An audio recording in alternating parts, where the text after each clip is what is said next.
ଆପଣମାନେ ଆଜି ଆମେ ଜାଣିବା ମାୟା ଓ ମମତା ସିରିଏଲ୍ ବିଷୟରେ।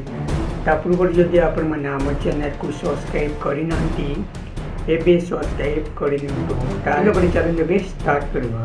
ତ ହଁ ସାଙ୍ଗମାନେ, ନୀଲମକୁ ଭେଟିଛନ୍ତି ସଞ୍ଜୀବ, ଆଉ ଏବେ ସଞ୍ଜୀବ ମଧ୍ୟ କହୁଛନ୍ତି କାହିଁକି ତମେ ମୋତେ ଏଠାକୁ ଡାକିଛନ୍ତି। ତାପରେ ନୀଲମ କହିଲେ କ'ଣ ବୁଝିପାରୁନାହାନ୍ତି ଏବେ କ'ଣ ମୁଁ କହିବାକୁ ଚାହୁଁଛି। ଗୋଟିଏ ଝିଅ ପିଲା ଯଦି ଗୋଟିଏ ପୁରୁଷକୁ ଡାକୁଛନ୍ତି ତାହେଲେ କାହିଁକି ଡାକୁଛନ୍ତି ସେ କଥା କ'ଣ ଜାଣିପାରୁନାହାନ୍ତି।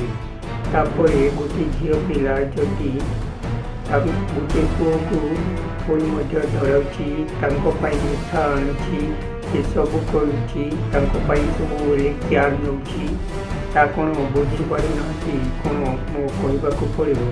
ତାପରେ ଏବେ ସଞ୍ଜୀବ ମଧ୍ୟ ଠିକ୍ ଅଛି ଏମିତି କହିଲେ।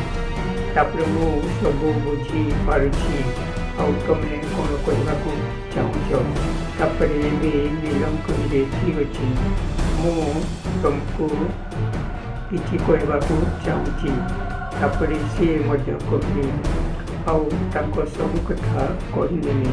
ଆଉ ସଞ୍ଜୀବକୁ ମଧ୍ୟ କହୁଛନ୍ତି ମୋତେ ଟାଇମ୍ ହେଇଗଲାଣି, ମୋତେ ଯିବାକୁ ପଡ଼ିବ, ମୋତେ କାହିଁକି ନା ଏବେ ଅଫିସ ମୋତେ ଷ୍ଟେସନକୁ ଯିବାକୁ ପଡ଼ିବ। ଆଉ ତାପରେ ନୀଲମ କହିଲେ ଠିକ୍ ଅଛି ଏବେ ଯାଅ। ତାପରେ ସେଠୁ ସଞ୍ଜୀବ ସେଠାରୁ ଚାଲିଗଲେ। ଆଉ ତାପରେ ନୀଲମଙ୍କ ପୁରୁଣା ସ୍ୱାମୀ ତାଙ୍କୁ ପିଛା କରୁଛନ୍ତି, ଆଉ କହୁଛନ୍ତି ଏଇ ପୋଲିସ ସହିତ ସେ କିଛି ଦିନ ପୂର୍ବରୁ ଏମିତି କଥାବାର୍ତ୍ତା ହେଉଥିଲା ଆଉ ମୁଁ ଜାଣିନଥିଲି। ନୀଲମଙ୍କ ସ୍ୱାମୀ ତାଙ୍କ ପଛରେ ଯାଉଛନ୍ତି ଆଉ ନୀଲମ ଆଗେ ଆଗେ ଯାଉଛନ୍ତି। ତାପରେ ଏତିକି ସମୟରେ ସିଦ୍ଧାର୍ଥ ହଠାତ୍ ଆସିଲେ ଆଉ ତାଙ୍କ ଗାଡ଼ିଟାକୁ ଆଗରୁ ବନ୍ଦ କରିଲେ। ଆଉ ସିଦ୍ଧାର୍ଥ ନୀଲମଙ୍କ ଆଡ଼କୁ ଚାଲିଗଲେ।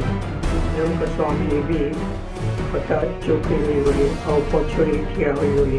ଆଉ ତାପରେ ସିଦ୍ଧାର୍ଥ କହିଲେ ଏଇ ପଛ ଲୋକଟା କିଏ। ତାପରେ ନୀଲମ ଦେଖିଲା ବେଳକୁ ତାଙ୍କ ସ୍ୱାମୀ, ସିଏ ହଠାତ୍ କିଛି କହିଲେନି ଆଉ ଏ ସମୟରେ କ'ଣ କରୁଛି।